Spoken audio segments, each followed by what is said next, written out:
Hey guys, Civilord here, back in with another action figure review. Today we'll be wrapping up our looks at the Scooby-Doo action figures from the fine folks over at Jada Toys, with my personal favorite of this wave. Say it with me now. The Creeper!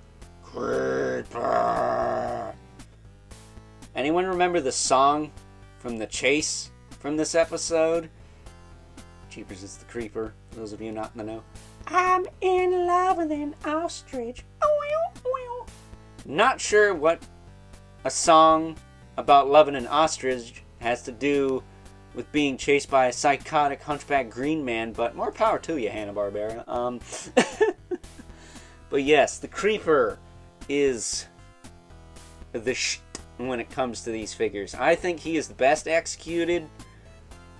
I don't know. He looks like he popped right out the cartoon. Ankh the Mummy's close. Shaggy looks like he popped out the cartoon, but he has some, form over function issues, which I do get, but at the same time, it's like, come on. Come on, man. But at any rate, before we get too far ahead of ourselves, why don't we cut right to the chase and get into the meat and taters of this review and take a look-see at all the Creeper has to offer in terms of accessories, starting off with a pair of alternate hands. He's got this kind of grabbing hand, and he's got this almost knuckle draggy hand, which there is a pose of the Creeper, or I should say a photo of Creeper online where he is kind of lurching with one hand on the ground and the other one's kind of hanging up a bit. I think that's where they got the inspiration for these sculpts from. That said, we also get the unmasked head. Now, I cannot remember this guy's name in the show, but on top of the fact that you do get a stretched mask that you can put over his head so they can actually unmask him. And it doesn't snap on there, it just kind of sits on there. You can also take his glasses off and reveal that it was your old buddy Bill Clinton the whole time. You know who it is. You know what jizz is too, don't you? I did not have sex with that woman. Oh boy, are we trying to get canceled this month. But at any rate, there that is. But I guess I will demonstrate swapping the head out, because he's got the ball pig in the base of the skull here. So let me try to pop the Creeper's head off. Yeah, pretty easy. And popping his in. Pretty easy. We'll put his glasses back on. They fit nicely to his head too. Sit right on there.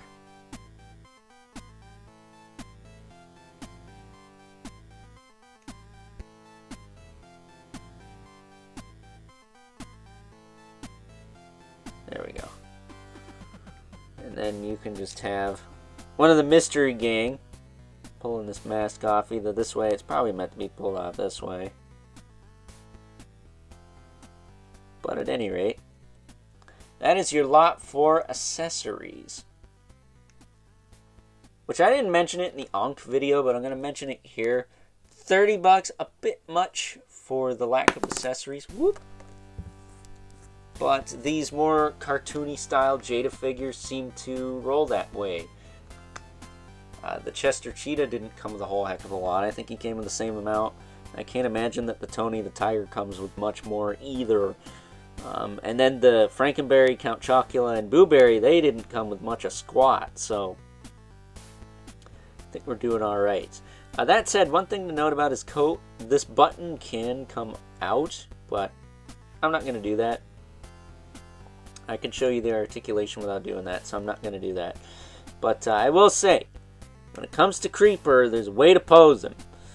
And having his head hunched is part one. I will say, his hands that he has on him, when he's walking towards him, he kind of poses them like that. And that's pretty cool that they put that in there. It's like somebody watched the show as they were sculpting this figure, and I love that. This face sculpt is like the creeper face. Like, that is his face. Like, to a T. But as far as his articulation goes, his head is on a double ball joint, so you can do that. He can look side to side. He can look up and down, all around. Very well articulated. He's got articulation in both the neck and the base of the skull. Shoulders can go up. Not very far. I don't know if I can do much more with that. I can a little bit. Could push it up about 90 degrees, which is fair. Pop it back down. Rotate it all around. He's got a bicep swivel. No butterfly joints. I wish he actually had those. I think he could have benefited from those. He's got double jointed elbows. They crunch up nicely. They don't look too egregious. So that's good. Swivel hinge wrists. This wrist is a little loose on mine, but I could probably heat that up and fix that. This one, not so much. It's okay. As far as his torso goes, get ready for this, folks. Crunch him all the way forward. I wish his upper body was a little softer, though. It's not. You can crunch him all the way forward. Really get him in that creeper stance, which is awesome. Like, this is getting there. We're getting there. I'm gonna show you how you should pose this guy in neutral. You can bend back really freaking far too.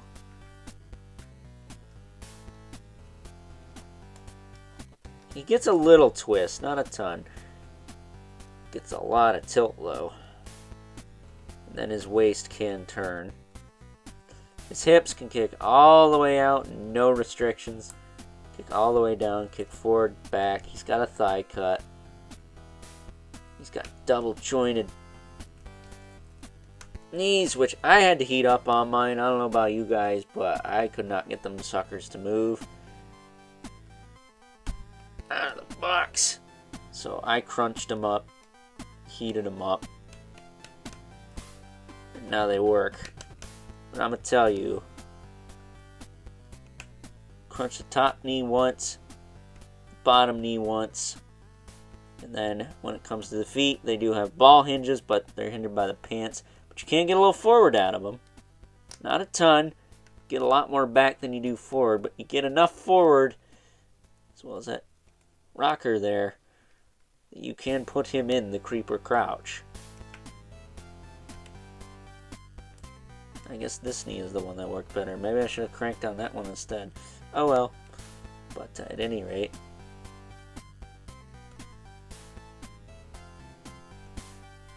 tons of range on this guy. It's kind of ridiculous that the guy with bell bottoms gets more range than freaking Spider-Man sometimes.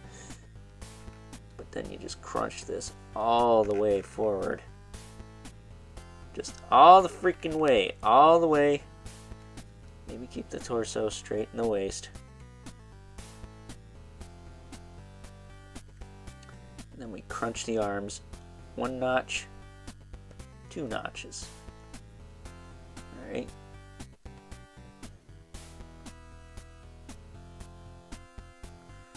Same thing over here. 1 notch, 2 notches. Bring it forward. And there you got the creeper in his iconic creeper stance.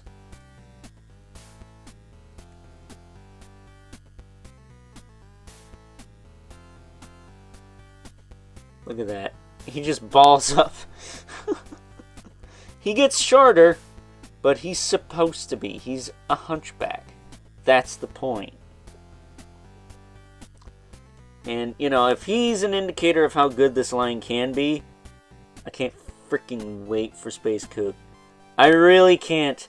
I cannot wait. And I want him to go up for pre-order so bad, and he's not yet. But respect to Jada Toys. They didn't list Wave 2, before Wave 1 was in people's hands and they really had time to sit down and enjoy them. I respect the hell out of that, because a lot of toy companies are like, here's pre-order, here's pre-order, here's pre-order. Where's my stuff? Four Horsemen. But at any rate, standing him up there, yeah, this is definitely a contender for Figure of the Year. I love this figure. I think he is awesome. Hands down the best one of the wave. For me, I know a lot of people like the Mummy too, but I think if he was more of a brown color than like a bleached tan color, he'd be a lot closer to being my favorite. But for now, Creeper's definitely not one to scoff at. If you're a Scooby-Doo fan, you need this. This thing is freaking awesome. So, from a scale on to 1 to 10, on a scale of 1 to 10, I know, what is it? Thorn from the Hex Girls was bussin'. Ankh the Mummy was bussin'. Shaggy somewhere in the 1 to 10 range. But the Creeper is like ultra bussin'. Like, it's not even close. So, with that being said, I think it is time now that we move right along and take a look at some size comparisons. First up, here's good old Creeper, alongside the other figures available in this wave of Scooby-Doo figures from the fine folks over at Jada Toys, both of which we already looked at on the channel, so please check those reviews out if you haven't already. Really appreciate it if you did. But we have Shaggy Rogers and Ankh the Mummy. Of course, the Creeper's gonna be the shortest, because he's supposed to be short. He's a hunchback, but he's definitely built like a brick house, kind of like Ankh the Mummy there. He's just shorter, you know? That's how it's supposed to be. If you're going to stand your Creeper up, fine, more power to you, but like I said before, and I think it was in the Shaggy Rogers video, you're doing it wrong. The heck? Watch the show. It's not like that. Getting these two out of here. So we're bringing our two regulars. Mythic Legion's Brother Mandibilith. Right there. And the infamous 11 Spawn, who, of course, is going to be towering over everyone because Creeper is intentionally shorter.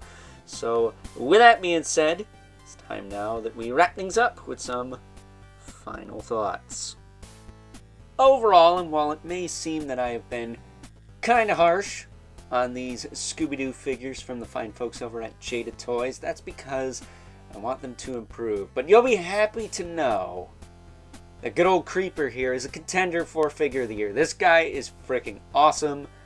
I'm so happy with how he turned out. I do wish he had the butterfly joints, which is odd for me to say because I'm not typically a fan of those, but they work so flawlessly on Ankh the Mummy. They're not the tightest things ever, but they also weren't freaking stuck, and you actually do get range out of them, so I do like them for that. Other than that, I think this guy is dang near perfect. The only thing I wish he could do is get into a better hunched pose, but this pose I have him in right here is good enough for me. So, with that being said, I hope you guys enjoyed this review. And until next time, I'll catch you guys later.